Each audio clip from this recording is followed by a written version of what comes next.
स्वागत है आप सभी का आज के इस मेरे हिस्ट्री क्लास में।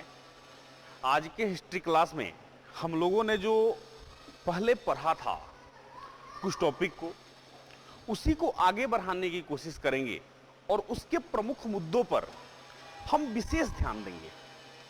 ध्यान रखिए, हम पिछले जो वीडियो बनाए हुए हैं उस वीडियो में हमने चर्चा की हुई है पुर्तगालियों की, और पुर्तगाली जो हैं वो किस प्रकार से भारत आए, कैसे भारत का खोज हुआ और भारत के खोज में किस प्रकार से भूमिका निभाया पुर्तगालियों ने, इसको हम लोगों ने बखूबी देखने की कोशिश की है। नेक्स्ट अगर हम बात करें तो पुर्तगालियों के बारे में हमने सब कुछ बताया था। कुछ बातें जो रह गई थी उसको हम लोग चर्चा कर लेते हैं कि पुर्तगाली लोग जब आए तो अपने साथ कुछ ऐसे उत्पाद को लेकर आए, ऐसे कुछ प्रोडक्शंस को लेकर आए जिसकी चर्चा हमेशा से होते रही है। जैसे आलू आज के समय में हमारा सबसे महत्वपूर्ण खाद्यान्न के रूप में, सब्जी के रूप में माना जाता है। इसके बाद पपीता लेकर आए वो लोग, संतरा लेकर आए और अनानास लेकर आए, और कुछ चीजें जो हैं इन लोगों ने लेकर के वहां से भारत में स्थापित किए, जिसकी आज भी डिमांड काफी है। अब जो हम लोगों को पढ़ना है, एक कंपनी है डच।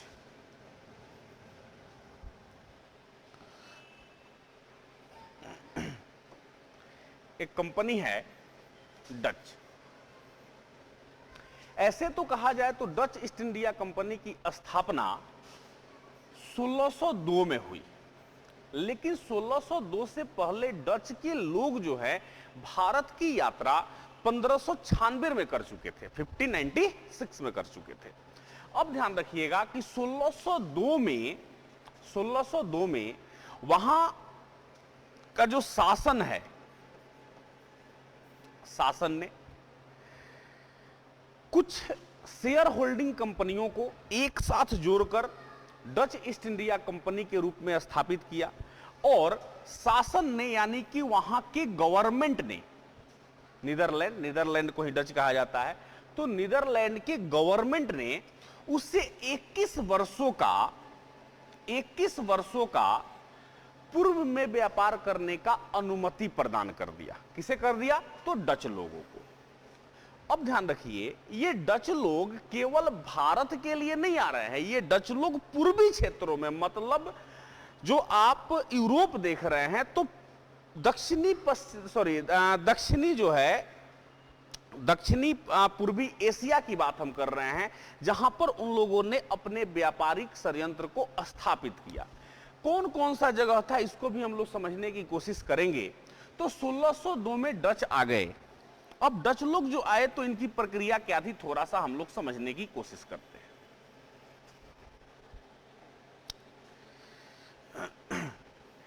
ये हो गया हमारा भारत का दक्षिणी क्षेत्र, और यहीं से थोड़ा सा हम लोग शुरुआत करने की कोशिश करते हैं। डच लोग जब आए तो सबसे पहले उन लोगों ने 1605 में एक कंपनी खोला, और इस जगह का नाम है मसूलीपट्टनम। इस जगह का नाम है, याद रखिएगा, मसूलीपट्टनम। और मसूलीपट्टनम में इन लोगों ने पहला कारखाना खोला।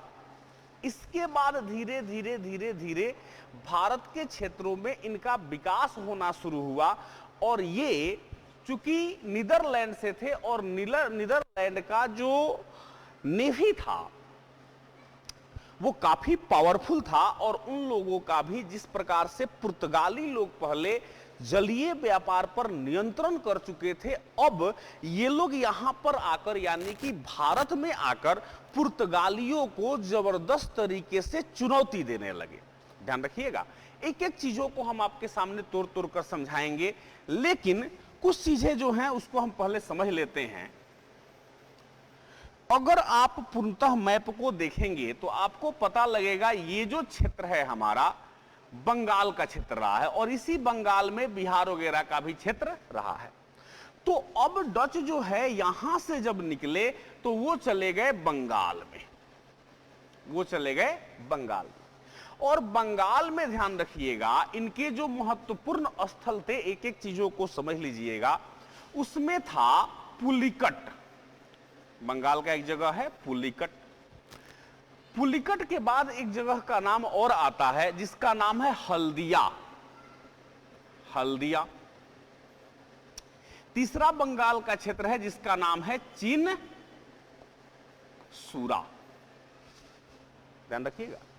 तो चिनसूरा कहने का मतलब है कि व्यापार में ये आपको जो डच लोग थे, डच लोग यहां पर भारत में आए और इनकी कंपनी मसूलीपट्टनम में सबसे पहले 1605 में स्थापित हुई और ये अपने वर्चस्व के आधार पर बंगाल के चिनसूरा, हल्दिया और पुलिकट में अपना जबरदस्त व्यापारिक अधिकार स्थापित कर लिए।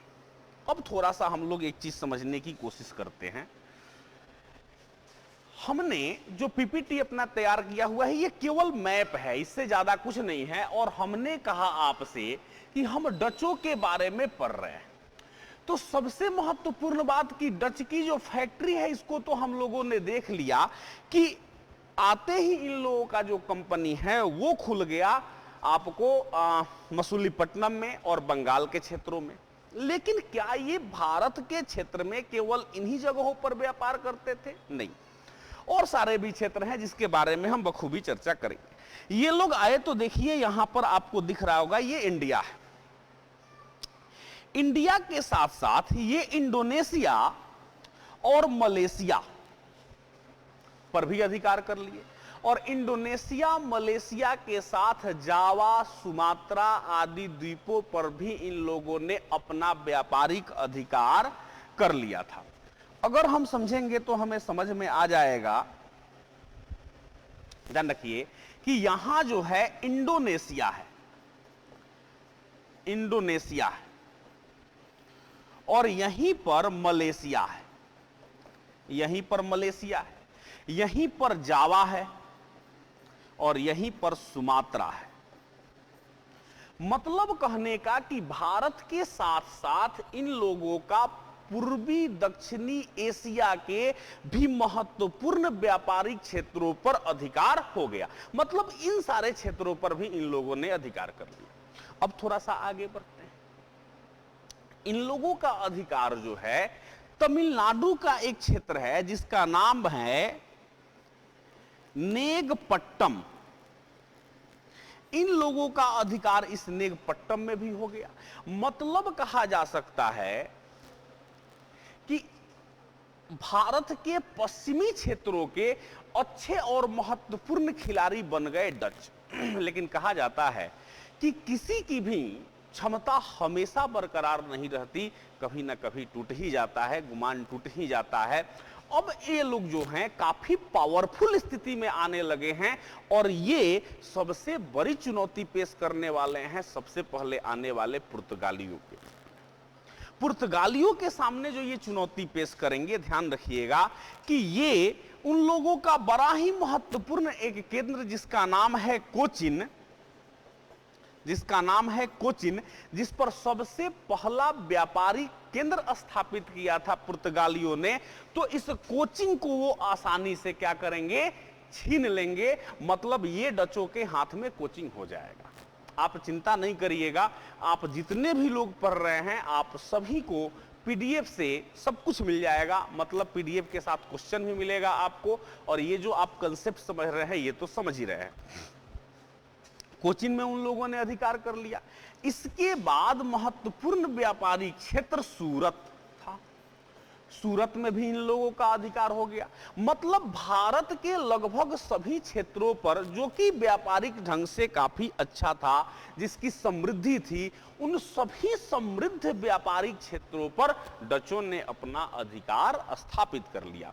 ध्यान देने की आवश्यकता है कि अब यहां पर जो है हमने आपको थोड़ा सा एक चीज समझाया भी होगा या नहीं समझाया होगा तो समझा देते हैं कि यहां पर अभी तक तीन बड़े ही महत्वपूर्ण लोग हैं।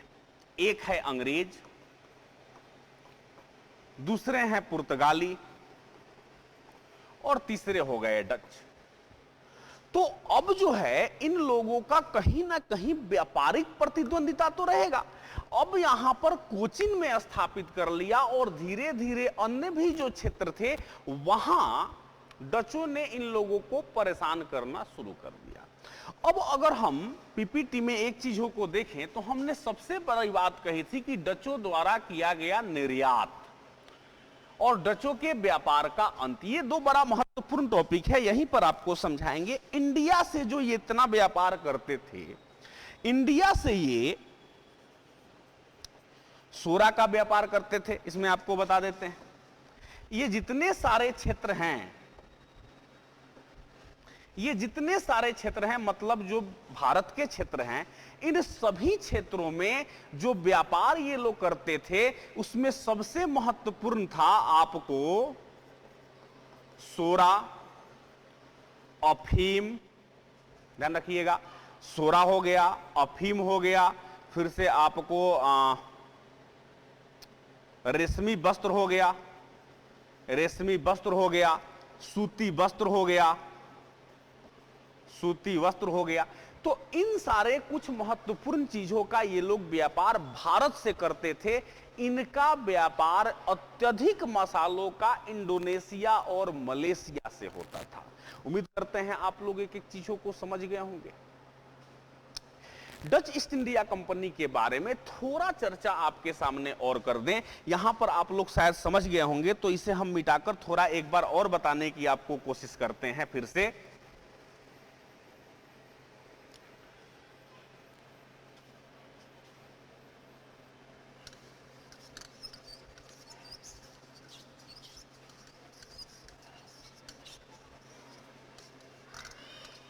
बताने की कोशिश करते हैं, एक एक चीजों को समझिएगा।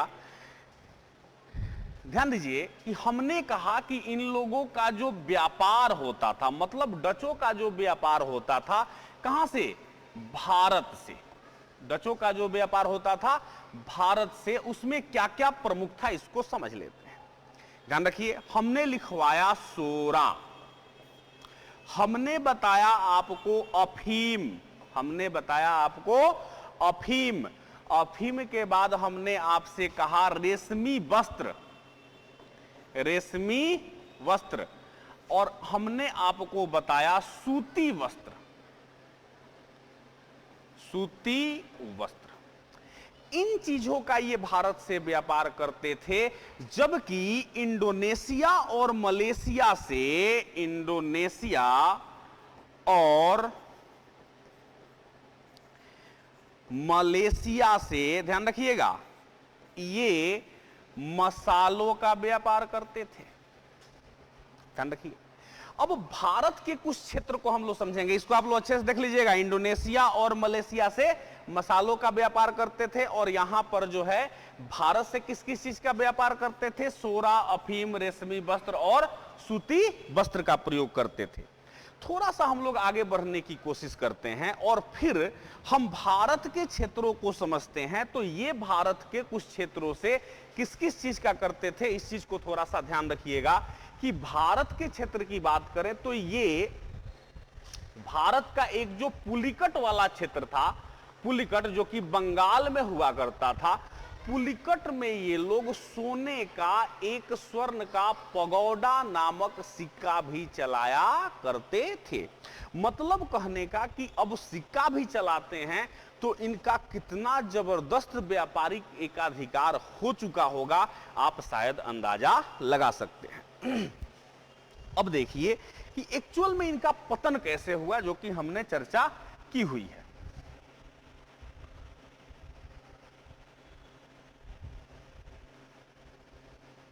जो कि हमने चर्चा की हुई है। चर्चा की हुई है, ध्यान रखिएगा कि इस पुलिकट बंगाल से जो है यहां पर ये लोग सोने का सिक्का चलाने लगे थे और उसका नाम था पगोडा। उस सिक्के का नाम था पगोडा, ध्यान रखिएगा। अब थोड़ा सा आगे बढ़ते हैं और ये भारत के क्षेत्र को फिर से उठाते हैं। भारत के क्षेत्र जो है यहां पर सूरत का क्षेत्र है, ठीक है, और यहां पर मुंबई का क्षेत्र है, ये आपको हम समझाएंगे भी। और यहां पर मसूलीपट्टनम में इनका अधिकार था, नेगपट्टनम में अधिकार था, बंगाल में अधिकार था।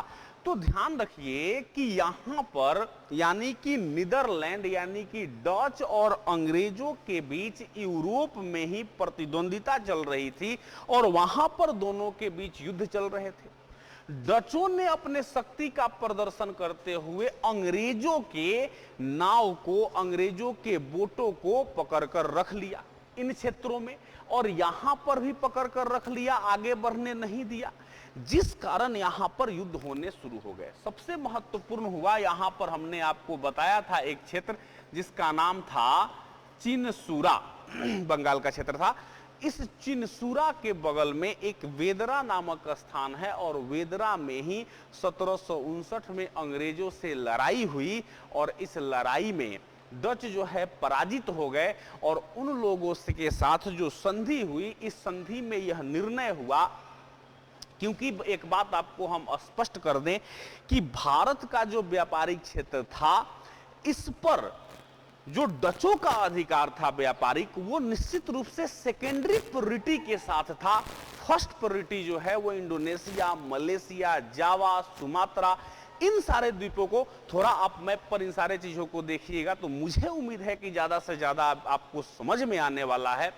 तो ध्यान दीजिए कि इसे भारत को सेकेंड प्रायोरिटी वाला ये जगह समझा करते थे। और दूसरी सबसे महत्वपूर्ण बात कि जो ब्रिटिश थे वो भी व्यापार तो किया ही करते थे, लेकिन भारत को वो सबसे फर्स्ट प्रायोरिटी देते थे।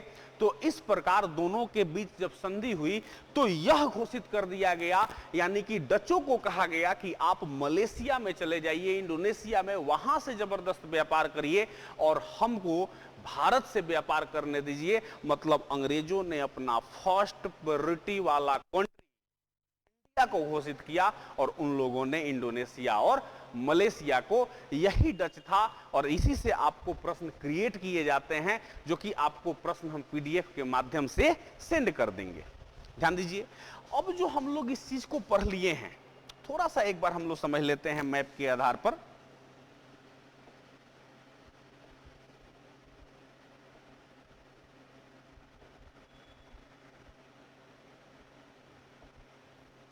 डच को एक बार थोड़ा सा आपको इस पर समझा देते हैं। हमने कहा कि आंध्र प्रदेश के मसूलीपट्टनम में ये लोग अधिकार कर चुके थे, पश्चिम बंगाल में अधिकार कर चुके थे, फिर से आपको नेगपट्टम में यहां पर है, पुडुचेरी के जस्ट बगल में यहां पर नेगपट्टम है, नेगपट्टम में अधिकार कर चुके थे। ये आपको गुजरात के क्षेत्र में अधिकार कर चुके थे, फिर से कोचीन में अधिकार कर चुके थे। इन सारे क्षेत्रों पर अंग्रेजों का डचों का अधिकार हो चुका था। अब जो है ब्रिटिश ईस्ट इंडिया कंपनी के बारे में हम लोग पढ़ेंगे, जो यहां पर लिखा हुआ है। अगर हम बात करें ब्रिटिश ईस्ट इंडिया कंपनी की, तो थोड़ा सा आप लोग समझिएगा कि ब्रिटिश ईस्ट इंडिया कंपनी में लगभग कितने लोग कहते हैं 72, कितने लोग कहते हैं 24, लेकिन जो भी हो 72 या 24 शेयर होल्डरों ने मिलकर एक कंपनी बनाई। सारे लोग शेयर लगाए कुछ कुछ और सारे लोगों ने कंपनी बनाई और इस कंपनी का ही नाम कर दिया गया British east India company. British east India company का गठन जो है 31 दिसंबर सन 1600 को हुआ और ब्रिटिश ईस्ट इंडिया कंपनी का गठन 31 दिसंबर सन 1600 को हुआ। तो महारानी एलिजाबेथ ने ही उसे इस दिन अधिकार प्रदान किया था। मतलब उसने कहा कि सिग्नेचर कर दिया और कहा कि आपको पूर्व के क्षेत्रों में व्यापार करने का शासन के तरफ से एकाधिकार दिया जाता है। एलिजाबेथ प्रथम वहां की महारानी थी और जेम्स प्रथम वहां के राजा थे, यानी कि ब्रिटेन के राजा थे। अब जब महारानी ने दे दिया कि आप जाओ परमिट, तो परमिट दिया तो जेम्स प्रथम ने कहा कि आप जब भारत जाओगे तो आपको जरूरत लगेगी कि वहां के राजा के साथ आपके संबंध अच्छे हों, वहां के शासक के साथ आपके संबंध अच्छे हों और शासक आपको प्रायोरिटी दे। शासक प्रायोरिटी कैसे देगा ये आवश्यक है। तो उन्होंने एक पत्र बनाया। उस वक्त जब गठित हुआ यह कंपनी, तो उस वक्त यह कंपनी जब गठित हुआ तो भारत में अकबर शासन कर रहा था अकबर के नाम का उन्होंने एक खत बनाया और दे दिया इन लोगों को। एक व्यक्ति हेक्टर नाम का एक जहाज था, उस जहाज का कैप्टन हुआ करता था जिसका नाम था विलियम हॉकिंस। विलियम हॉकिंस जो है हेक्टर पर सवार होकर चला भारत के लिए, और भारत के सबसे महत्वपूर्ण बंदरगाह, जिसकी तुलना हम आज के किसी बंदरगाह से शायद नहीं कर सकते हैं, क्योंकि उसकी इंपॉर्टेंस, आज के तो अनेकों बंदरगाह हैं जिसकी सबकी अपनी अपनी इंपॉर्टेंस है, लेकिन उस वक्त जो है सबसे महत्वपूर्ण यानी कि सर्वाधिक इंपॉर्टेंस वाला जो पोर्ट था, उस पोर्ट का नाम था सूरत। और सूरत में आकर इसका जो बोट है वो रुका। वहां के व्यापारिक सुदृढ़ता को देखकर वो चकित हो गया। अब थोड़ा सा अगर हम आपको दिखा दें तो यही है आपको सूरत का क्षेत्र, यहां गुजरात के क्षेत्र में सूरत। अब उसने देखा तो उसके मन में जो व्यापार की भावना जन्म ली, वो उसके मन में सूरत ही सबसे पहले आया, और सूरत से उसने सोचा कि व्यापार की जाएगी, मन में बैठा लिया। चूंकि हमारे देश का कल्चर रहा है अतिथि देवो भव का, तो मुगलों ने भी अतिथि देवो भव को प्रायोरिटी दी थी। और ध्यान रखिए, उसने जब ये चूंकि राजदूत के रूप में आया था हॉकिंस, तो उसका जबरदस्त स्वागत किया गया।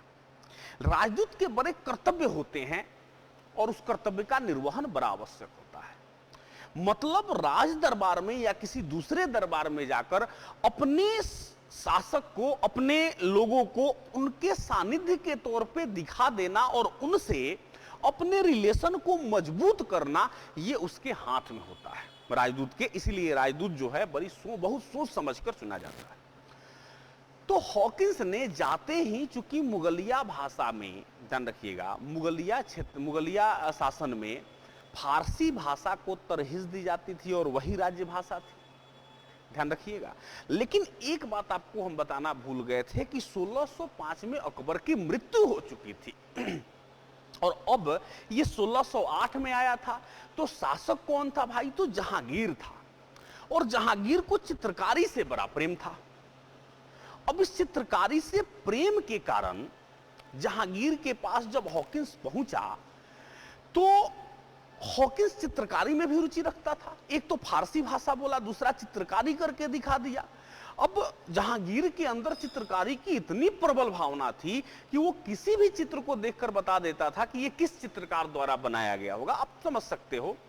तो उसे देखकर कुछ ज्यादा ही खुशी हुई जहांगीर को, और जहांगीर ने उसे अपने दरबार में मनसबदार बना दिया। मनसबदार एक पोस्ट होता है, जब आपको मुगल हम पढ़ाएंगे तो बखूबी मनसबदारी प्रथा के बारे में बताएंगे।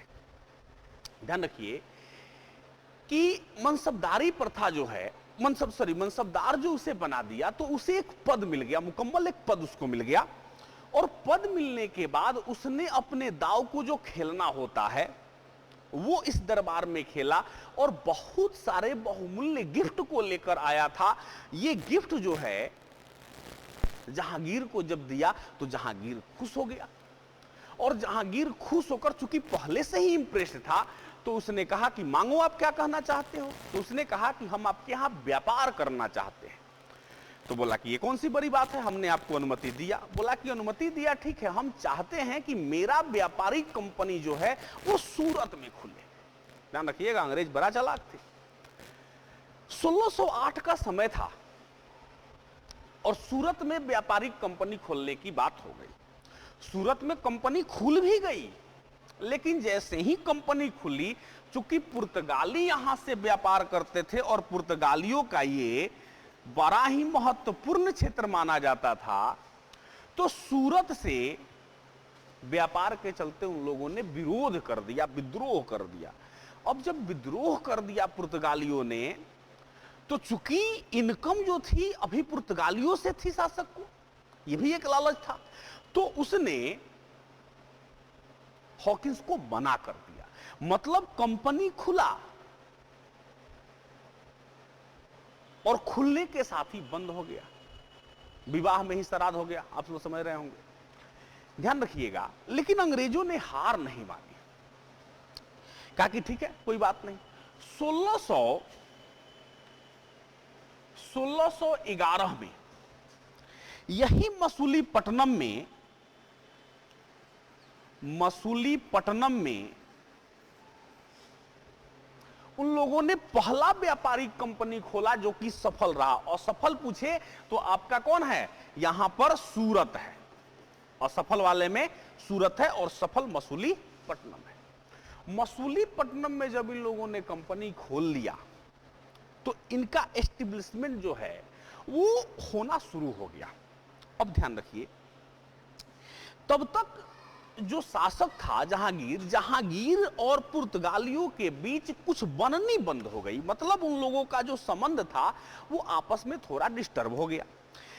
इस संबंध डिस्टर्ब में अंग्रेजों को काफी लाभ हो गया।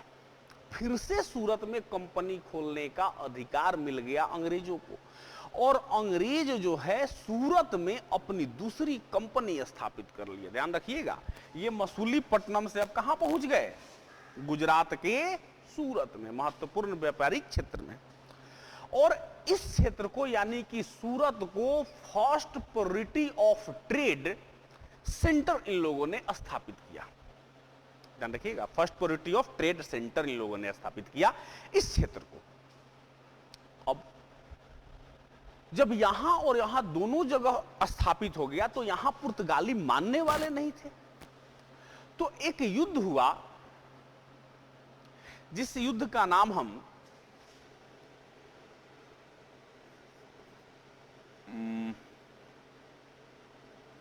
साल्वी कह सकते हैं या स्वाली कह सकते हैं। स्वाली का युद्ध हुआ इन दोनों के बीच में, और स्वाली के युद्ध जब हुआ, ध्यान रखिएगा, तो इसमें पुर्तगाली हार गए और अधिपत्य हो गया यहां पर अंग्रेजों का अधिपत्य हो गया। अब अंग्रेजी कंपनी जो है धीरे धीरे डेवलप करने लगी। कभी मुगल शासकों ने यह नहीं सोचा होगा अपने पूरे जीवन काल में, जो उस समय कर रहे थे वो लोग, कि ये जो लोग हैं ये हमारे लिए कितने बड़े स्वीट पॉइजन है, एक दिन हमारे ही साम्राज्य के समूल को नष्ट कर देंगे। ये ऐसा ये सोच भी नहीं सकते थे। लेकिन आगे आगे देखिए होता है क्या और कैसे होता है, समझिएगा। यहां पर अधिकार हो गया। इसके बाद 1615 में एक और अंग्रेज आया और उसका नाम था sir Thomas Roe. Sir Thomas Roe जब भारत आया तो उसने बड़ा ही यूनिक कार्य किया। मतलब बहुत सारा बहुमूल्य वस्तुओं को लेकर आया, राजा को गिफ्ट तो दिया ही दिया, साथ ही राजसी कार्यों में अपनी संलग्नता भी दिखाने लगा। इससे काफी खुश हुआ जहांगीर, और खुश होने के बाद केवल जो सूरत में इन लोगों को व्यापार करने के लिए अधिकार मिल गया था, अब आगरा और भरौच में भी इन लोगों को अधिकार, उत्तर प्रदेश में जगह है आगरा, आप लोगों ने नाम सुना होगा, और यहां पर एक क्षेत्र है भरौच में भी इन लोगों को दे दिया। ध्यान रखिए, 1-2 साल बाद और 1619 में अहमदाबाद को भी दे दिया कि आप जाओ वहां पर व्यापार करो। देखो किस तरीका से ये लोग जो हैं, यानी कि अंग्रेज जो हैं, अपने शासन को स्थापित करने के लिए प्रयत्न कर रहे हैं और ये इसमें सफल भी हो रहे हैं। ये हो गया हमारा भारत का क्षेत्र, ये हो गया हमारा भारत का क्षेत्र। अगर हम बात करें थोड़ा सा दक्षिणी क्षेत्रों को, और ये यहां हो गया हमारा जो है गुजरात।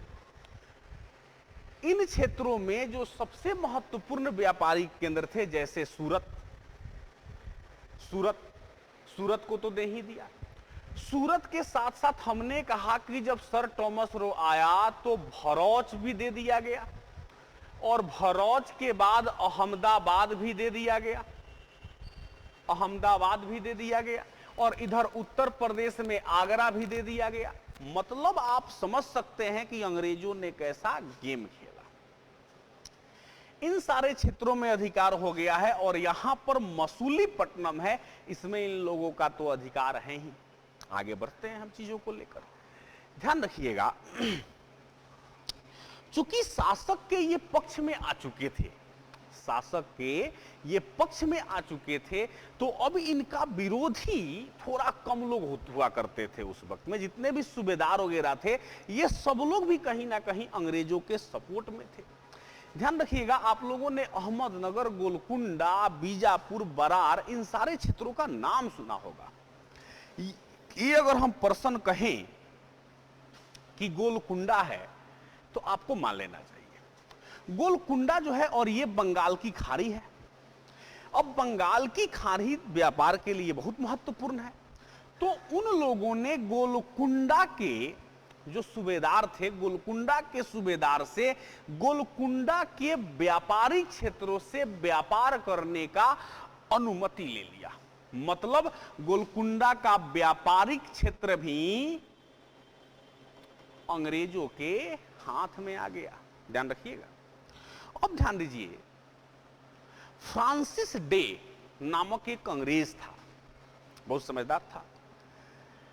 फ्रांसिस डे नामक एक अंग्रेज ने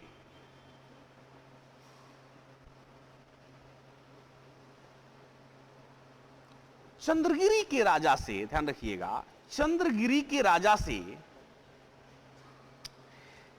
मद्रास को किराए पर ले लिया। चंद्रगिरी के राजा से मद्रास को क्या कर लिया? भाड़े पर ले लिया, जिसे आज के समय में हम चेन्नई कह सकते हैं, चेन्नई कह सकते हैं। तो ये जो आपको मद्रास है, इसको इन लोगों ने ले लिया। अब आप देखिए कि कितने क्षेत्रों पर अंग्रेजों ने अपना अधिकार कर लिया। ध्यान रखिए, अंग्रेजों के मुगलों के दरबार में हमेशा अंग्रेज अपनी उपस्थिति कायम रखते थे। अब मृत्यु हो चुकी थी जहांगीर की, शाहजहां शासक बना। शाहजहां को एक रोग हुआ तो शाहजहां को एक रोग हुआ, उसमें उसने क्या खो दिया, ये थोड़ा सा ध्यान रखिएगा। एक डॉक्टर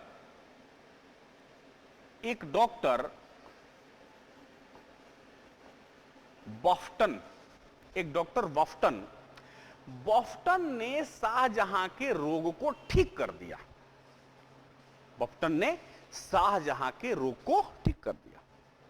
जब बॉफ्टन ने शाहजहां के रोग को ठीक कर दिया तो शाहजहां अतिशय खुश होकर बंगाल में अंग्रेजों को ला दिया, और बंगाल में अंग्रेजों ने सबसे पहली कंपनी अपनी हुगली में खोली।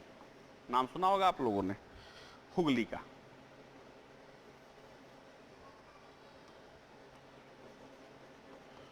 हुगली में खोली, सबसे पहली कंपनी हुगली में खोली। और हुगली में खोलने के बाद धीरे धीरे, चूंकि वहां पर डच भी थे, तो डचों के साथ भी इनका रिलेशन थोड़ा सा अच्छा नहीं रहने लगा। और फिर आपको हमने बताया था कि वेदरा के युद्ध में उन लोगों को इसने समाप्त कर दिया। एक बात ध्यान रखिए कि जब बंगाल में ये पहुंच गए तो बंगाल का सूबेदार, मुगल सूबेदार अजीमुन शान था। बंगाल का सूबेदार अजीमुन शान था, और अजीमुन शान जो है, ध्यान रखिएगा, अजीमुन शान ने 3 क्षेत्रों को अंग्रेजों को दे दिया। कौन कौन सा क्षेत्र था भाई? तो बंगाल के 3 क्षेत्र, ध्यान रखिए, बंगाल का 3 क्षेत्र, कालीकत्ता, सुतानाती और गोविंदपुर, इन 3 क्षेत्रों को अंग्रेजों को दे दिया। किसने दे दिया भाई? तो अजीमुन शान ने इन 3 क्षेत्रों को दे दिया। और जब 3 क्षेत्रों को दे दिया तो इसी 3 क्षेत्रों को मिलाकर अंग्रेजों ने गोविंदपुर, सुतानाती और कालीकत्ता, इन तीनों क्षेत्रों को मिलाकर अंग्रेजों ने क्या किया? तो इन तीनों को मिलाकर इसने कलकत्ता की स्थापना कर दी। और कलकत्ता को स्थापित करने वाला जो अंग्रेज था, वो ध्यान रखिएगा, उसका नाम था जॉर्ज चारनॉक। और जॉर्ज चारनॉक ने जो है फोर्ट विलियम की स्थापना की। कहां पर? ध्यान रखिएगा, बंगाल में, यानी कि यही कलकत्ता में, जो कलकत्ता स्थापित हुआ। उम्मीद करते हैं ध्यान रखिएगा। मद्रास में भी उन लोगों ने एक किला स्थापित किया था जिसका नाम था सेंट जॉर्ज फोर्ट। उसका नाम था सेंट जॉर्ज फोर्ट, इसका नाम था। मतलब एक मुकम्मल तस्वीर अगर आप देखने की कोशिश करें, मैं आपको समझाऊं तो आप समझ पाइएगा। ध्यान रखिए, आप समझ पाइएगा कि गुजरात के क्षेत्रों पर अधिकार हो गया है, गुजरात के क्षेत्रों पर अधिकार हो गया है। गुजरात के बाद ये बंगाल पर चले गए। बंगाल में इन्होंने कलकत्ता की स्थापना कर दी। मसूलीपट्टनम को इन लोगों ने ले ही लिया। चेन्नई जो है, मद्रास जिसे हम कह रहे हैं, यहां पर सेंट जॉर्ज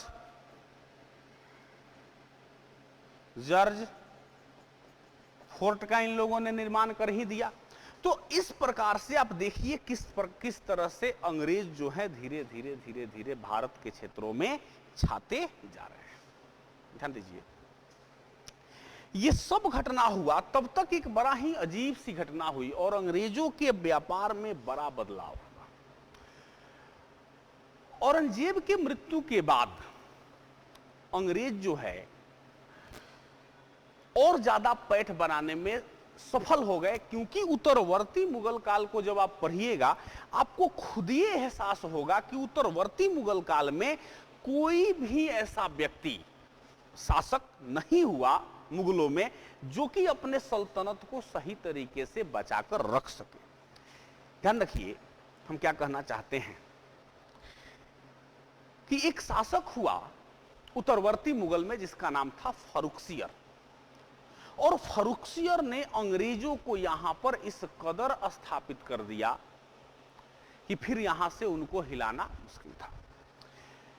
फर्रुखसियर के पत्नी को कोई भयानक रोग था और जॉर्ज सुरमन और डॉक्टर हैमिल्टन उस वक्त भारत के दौरे पर थे। मतलब इन लोगों के दरबार में था। हमने कहा ना कि अंग्रेज जो है दरबारी थे, दरबार में लगे रहते थे। तो अंग्रेज जो है, ये दोनों डॉक्टर जो है उसकी पत्नी के एक भयानक रोग को उन्होंने समाप्त कर दिया, मतलब ठीक कर दिया। तो जरूरत से ज्यादा फर्रुखसियर खुश हो गया और 1717 में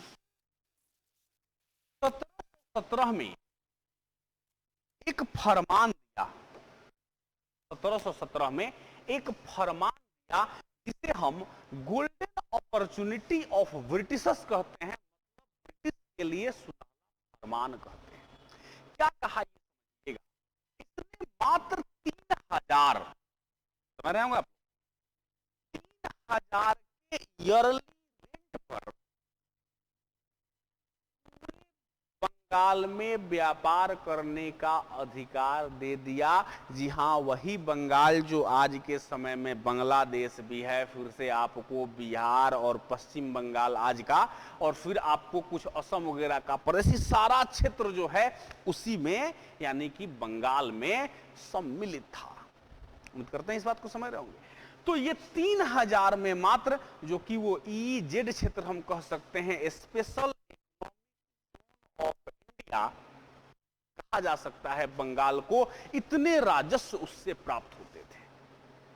ध्यान दीजिए, 3000 रुपये में वार्षिक में दे दिया और 38 गांव 38 विलेज परचेज करने का भी अधिकार उन लोगों को दे दिया। आपको जरूरत हो तो आप खरीद सकते हो। 1717 घटना है। इसके बाद कहा कि मुंबई में, थोड़ा सा एक मुंबई की कहानी आपको सुना देते हैं। पहले पुर्तगाल के हाथ में मुंबई हुआ करता था, पुर्तगालियों का अधिकार था। हमने बताया था कि नीनो डी कुन्ना जो था उसने मुंबई को जो है, सॉरी, उसने गोवा को जो है अपने हाथों में लेकर और राजधानी बनाया था। और ये जो मुंबई था, मुंबई को भी उन लोगों ने हासिल कर लिया था, मुंबई पर उन लोगों का अधिकार था। ध्यान दीजिए कि मुंबई जो है पुर्तगालियों के हाथ में था और पुर्तगालियों ने अपनी राजकुमारी जिसका नाम था ब्रेगेंजा, कैथरीन ब्रेगेंजा की शादी में, कैथरीन ब्रेगेंजा का विवाह हुआ ब्रिटिश राजकुमार चार्ल्स द्वितीय से। और जब विवाह हुआ रानी ब्रेगेंजा का, कैथरीन ब्रेगेंजा का, तो उसमें मुंबई को भी दहेज में दे दिया गया। और मुंबई जब दहेज में दे दिया गया अंग्रेजों को, चार्ल्स द्वितीय को, तो भाई वो मुंबई को करेंगे क्या? तो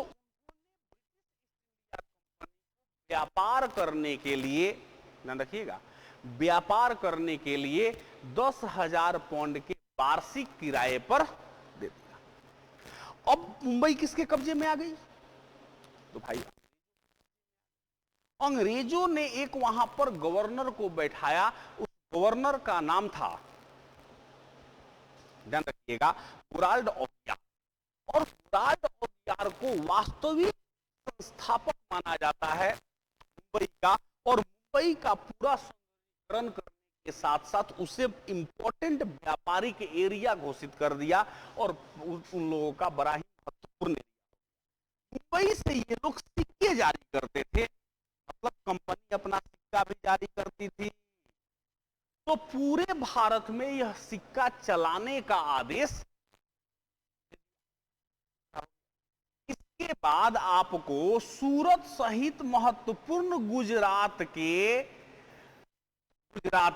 महत्वपूर्ण व्यापारिक क्षेत्र जितने भी थे, सूरत हो गया, भरूच हो गया, अहमदाबाद हो गया, जितने भी सब टर्म थे, इन सबको ध्यान रखिएगा, इन सबको मात्र 10,000 रुपए के वार्षिक रेंट पर दे दिया और कहा कि व्यापार करो। मतलब भारत के जो मुगलिया सल्तनत का वास्तविक इनकम था, वहां से कहीं ना कहीं डाइवर्ट हो गया।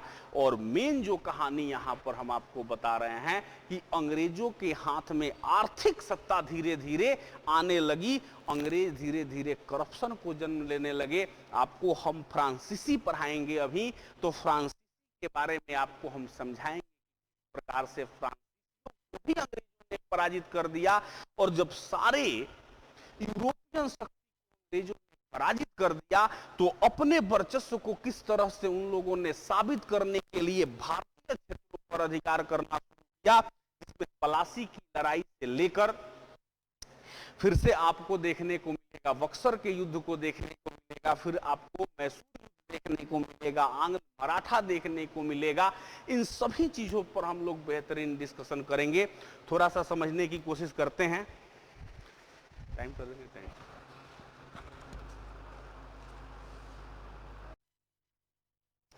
ध्यान दीजिए कि अब जो हम लोग थोड़ा सा समझते हैं, अंग्रेज जो है मुकम्मल अपने एक तस्वीर में आ चुके थे। इसके बाद क्या सिचुएशन बनी, थोड़ा सा इस अब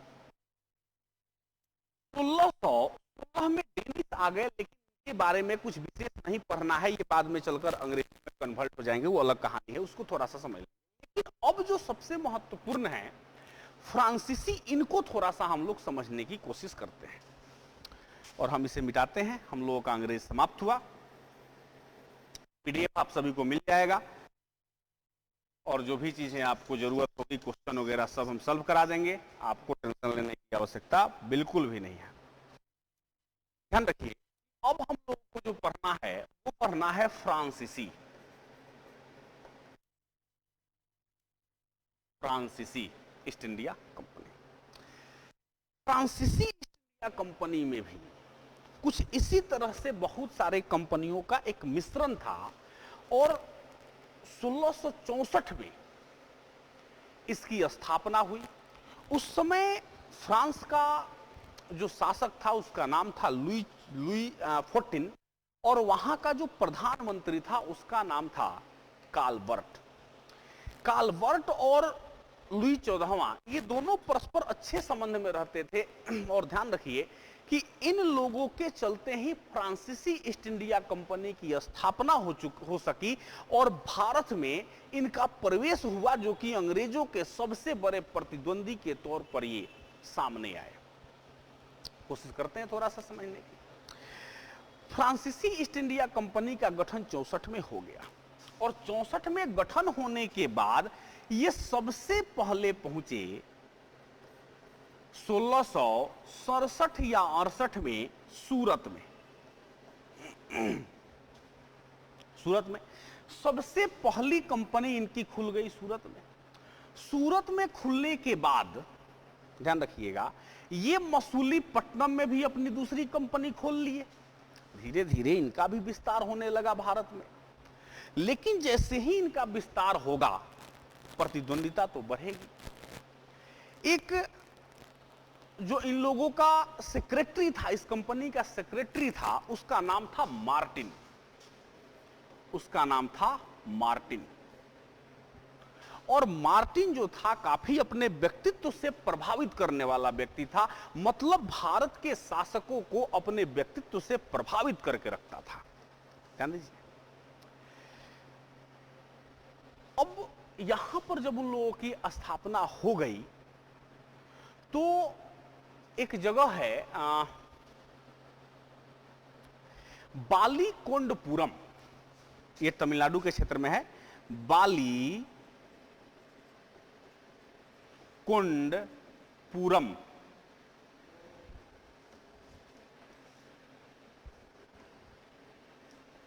बालीकोंडपुरम। और बालीकोंडपुरम के सूबेदार जो थे, उनसे एक गांव पौंडीचेरी उसने ले लिया व्यापार करने के लिए। पौंडीचेरी ही इन लोगों का बड़ा ही महत्वपूर्ण केंद्र बनेगा। और ध्यान रखिए कि इनका अभी तक 3 जगहों पर विस्तार हो चुका था, यानी कि पौंडीचेरी में भी, मसूलीपट्टनम में और सूरत में भी। धीरे धीरे ये बंगाल के क्षेत्रों में भी पहुंच गए। तब तक मार्टिन की मृत्यु हो गई। और जब मार्टिन की मृत्यु हो गई तो यहां पर इस कंपनी का गवर्नर जनरल बनकर आया डुप्ले। ध्यान रखिएगा, डुप्ले जो है पौंडीचेरी को अपना सबसे इंपॉर्टेंट बेस बनाया। मतलब ये फ्रांसीसियों के हाथ में चला गया था और इन लोगों ने सबसे महत्वपूर्ण बेस बनाया। और पौंडीचेरी से ही पूरे भारत में अपने व्यापारिक वस्तुओं को, कहा जा सकता है कि इंपोर्ट करते थे या एक्सपोर्ट करते थे। जो भी चीजें हैं वो यहीं से, सबसे महत्वपूर्ण प्लेस इनका यही था। अब चूंकि अंग्रेज भी यहां पर काफी एक्टिव हो चुके थे और अंग्रेज एक्टिव हो चुके थे, तो यहां पर कहीं ना कहीं प्रतिद्वंदिता तो देखने को मिलेगी ही मिलेगी। ध्यान रखिए, हुआ क्या कि पौंडीचेरी में गवर्नर बनकर आया डुप्ले। और ये जो क्षेत्र है ये आपको कर्नाटक का क्षेत्र है। और कर्नाटक के क्षेत्र में अंग्रेजों का अधिकार था। कर्नाटक के क्षेत्र में अंग्रेजों का अधिकार था। और अंग्रेजी नौसेना काफी ताकतवर थी इन सभी क्षेत्रों में।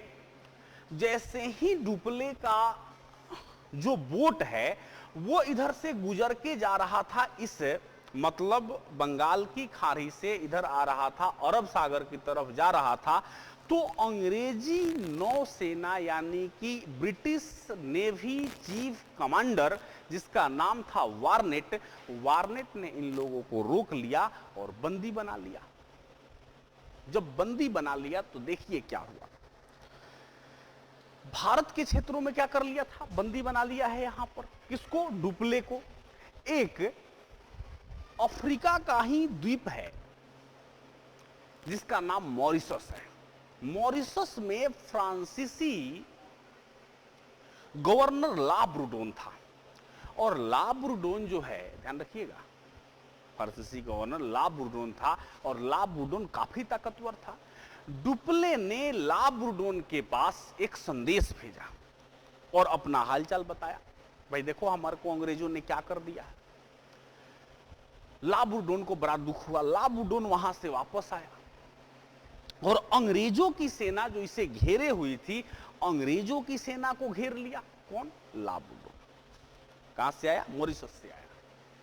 ला ब्रूडोन को जब वो घेर लिया, ध्यान रखिएगा, तो ला ब्रूडोन ने जब उसको घेर लिया तो अब अंग्रेजों ने उसके सामने अपनी चालाकी दिखानी शुरू कर दी। उसके सामने गिड़गिड़ाने लगे और कहा कि मुझे छोड़ दो। तो अंग्रेजों ने एक चालाकी दिखाई, उन्होंने कहा कि ऐसा करो कि तुम कुछ पैसे वैसे ले लो और मुझे जाने दो, छोड़ दो। कहा कि ठीक है। तो फिरौती लेकर ला बुरडोन जो है मान गया, और ला बुरडोन मान गया और वापस चला गया। लेकिन यह बात अच्छी नहीं लगी डुप्ले को। डुप्ले को लग रहा था कि अंग्रेजों को हम हराए क्यों नहीं, और जब तक हराए नहीं तब तक तो वो मजा आने वाला नहीं है। इसके मन में हराने की बात चल रही थी।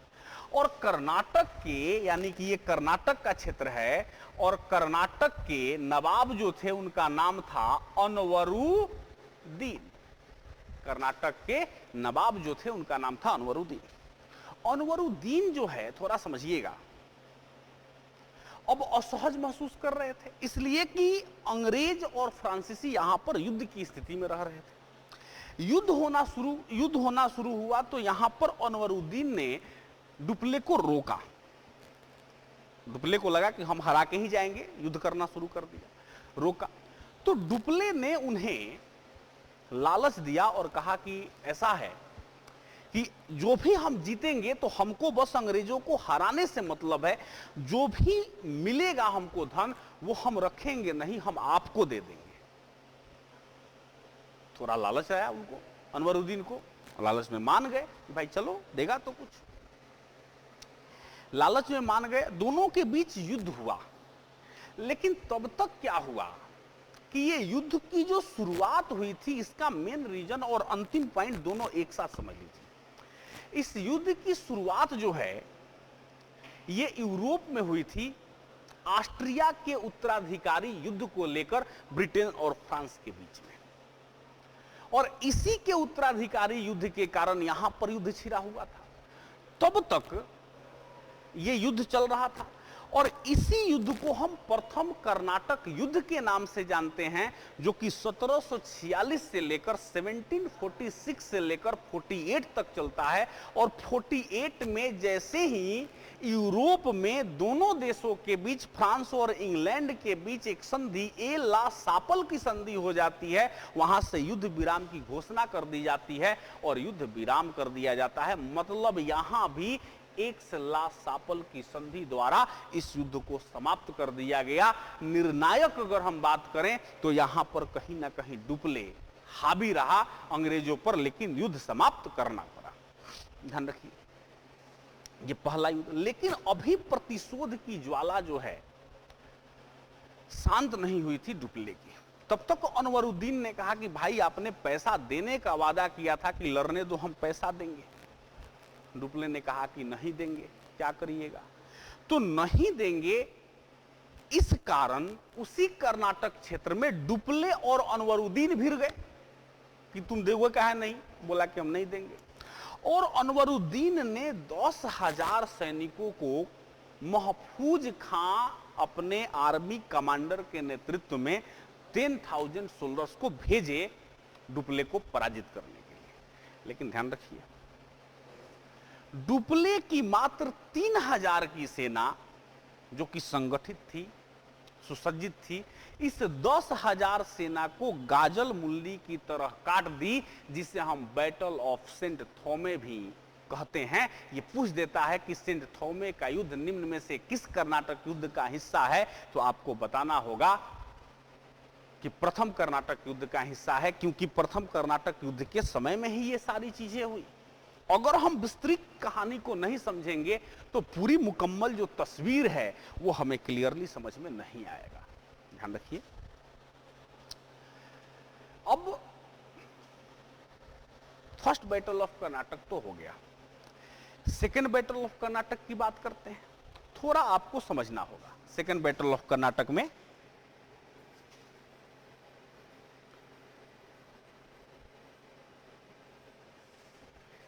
Second battle of Karnataka, second battle of Karnataka में ये उत्तराधिकारी युद्ध हुआ। और उत्तराधिकारी युद्ध को थोड़ा सा हम राजनीतिक परिपक्वता के साथ समझेंगे तो हमें समझ में आएगा। ध्यान रखिए, फ्रांसीसियों और अंग्रेजों, इन दोनों को लगता था कि अगर शासक हमारे पक्ष में है तो हम भारत में मजबूत हैं, और ये दोनों जो है शासक वर्ग को अपने पक्ष में रखने की भरपूर कोशिश किया करते थे। ध्यान दीजिए कि यहां पर दो जगह है, एक था हैदराबाद और दूसरा जो हमने बताया कर्नाटक। कर्नाटक, अब ये दोनों जगह पर उत्तराधिकारियों का युद्ध शुरू हो गया। ये कर्नाटक जो है, कर्नाटक में अनवरुद्दीन तो शासक थे ही, अनवरुद्दीन तो शासक थे ही।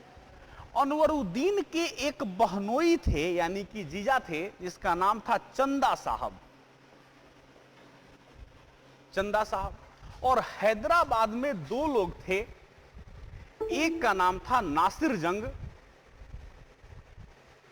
नासिर जंग, और दूसरे का नाम था मुजफ्फर जंग, मुजफ्फर जंग। इन दोनों लोगों में उत्तराधिकारी के लिए कि हम शासक बनेंगे तो हम शासक बनेंगे। मुजफ्फर जंग का साथ जो है, मुजफ्फर जंग का साथ फ्रांसीसी दे रहे थे और ब्रिटिशर्स जो है, ब्रिटिशर्स जो है वो आपको नासिर जंग का साथ दे रहे थे। और यहां पर कर्नाटक में अनवरुद्दीन और चंदा साहब की बात थी, तो अनवरुद्दीन से तो डुप्ले का युद्ध ही चल रहा था। तो अब अनवरुद्दीन जो है, अनवरुद्दीन को का साथ जो है, सॉरी, अनवरुद्दीन का साथ जो है ब्रिटिश दे रहे थे और चंदा साहब का साथ जो है फ्रांसीसी दे रहे थे। कर्नाटक के क्षेत्र में, इसको अच्छे से देख लीजिए, कर्नाटक के क्षेत्र में चंदा साहब ने फ्रांसीसियों को सहयोग से अंबुर की लड़ाई में, बैटल ऑफ अंबुर में अनवरुद्दीन को पराजित कर दिया। इसकी डेट की आवश्यकता नहीं है, बस याद रखिएगा कि अंबुर नामक स्थान पर अनवरुद्दीन को जो है चंदा साहब ने पराजित कर दिया और कर्नाटक के नवाब बन गए। दूसरी बात, नासिर जंग की हत्या मुजफ्फर जंग ने कर दी और इस घटना से डुप्ले जो है भारत में अपना राजनीतिक विस्तार को तेज कर दिया और राजनीतिक विस्तार इसका काफी तेज गति से आगे बढ़ना शुरू हुआ। इसकी राजनीतिक पिपासा भी जाग उठी, मतलब राजनीतिक सोच जो है इसका कहीं ना कहीं चरमोत्कर्ष पे पहुंच गया। ध्यान रखिए, ये सब जो हुआ, कहीं ना कहीं जीत जो होती है ना, वो इंसान को ये एहसास दिलाती है कि आप काबिल हैं। लेकिन जब हम हार जाते हैं कहीं और हारने के बाद हमें अपने आप को संभालने नहीं आता, लोग जब हमारी बुराइयां करने लगते हैं तो हम खुद से भी टूट जाते हैं। इसका मनोबल जो है, डुप्ले का मनोबल जो है जबरदस्त चरमोत्कर्ष पे पहुंच गया और इससे ही जो घटना हुआ, इसे हम battle Karnataka, second battle of Karnataka कहते हैं, जिसका समय था आपको 1749 से लेकर 54 तक, 54 तक। ये सेकेंड बैटल ऑफ कर्नाटक है, जिसको हमने आपको बखूबी समझाया। थर्ड बैटल ऑफ कर्नाटक भी हुआ। थर्ड बैटल ऑफ कर्नाटक में प्रक्रिया क्या हुई कि यूरोप में ही फ्रांस और ब्रिटेन के बीच में, फ्रांस और ब्रिटेन के बीच में सप्तवर्षीय युद्ध शुरू हो गया। सप्तवर्षीय युद्ध यानी कि 1756 में यह युद्ध शुरू हुआ और 7 वर्ष का हुआ, जिसे हम सप्तवर्षीय युद्ध कहते हैं। यह सप्तवर्षीय युद्ध जैसे ही वहां पर शुरू हुआ, यहां पर भारत में फ्रांसीसी और अंग्रेज दोनों अपने आप में भिड़ गए। युद्ध शुरू हो गया, युद्ध शुरू हो गया, लेकिन अंग्रेज यहां पर भारी पड़ गए और वांडीवास की लड़ाई में फ्रांसीसियों को इन लोगों ने पराजित कर दिया और फिर पूरे व्यापार पर अपना एकाधिकार स्थापित कर लिए और भारत में अपने विस्तारवादी नीति को एक नया तुल देना शुरू कर दिए और भारत में उनका विकास जो है बहुत ही तेज गति से हुआ। और फिर हम लोग जो आगे का चैप्टर है, जिसको हम समझने की कोशिश करेंगे, कि किस स्वरूप में हम लोग आगे बढ़ते हैं, तो उसमें हम लोग मुगलों का पतन देखेंगे, मराठों का चरमोत्कर्ष देखेंगे, बंगाल पर अंग्रेजों का विजय देखेंगे, और बंगाल पर जैसे ही विजय हो जाएगा एक प्रशासनिक अधिकार हो जाएगा बंगाल पर, और किस प्रकार से बंगाल से ही ये लत फैलते चला जाता है। फिर आपको मराठों पर अंग्रेजों का प्रभुत्व हो जाएगा, फिर से आपको मैसूर पर प्रभुत्व हो जाएगा, फिर आपको सिखों पर प्रभुत्व हो जाएगा। मतलब भारत के सारे क्षेत्रों पर किस प्रकार से अंग्रेज काबिज हो गए, इन सारे चीजों को हम लोग नेक्स्ट क्लास में देखने की कोशिश करेंगे। तब तक के लिए आप सभी को बहुत बहुत धन्यवाद। उम्मीद करते हैं, आशा करते हैं कि आप घर में स्वस्थ होंगे, खुश होंगे और पढ़ रहे होंगे। ज़्यादा से ज़्यादा अपने दोस्तों को बताइए इस वीडियो के बारे में। इतने अच्छे से कंसेप्ट आपको बहुत कम जगह समझ में आएगा। आप देख रहे होंगे और आपको PDF में मिल जाएगा, इसके क्वेश्चन भी मिल जाएंगे। आप सभी को बहुत बहुत धन्यवाद।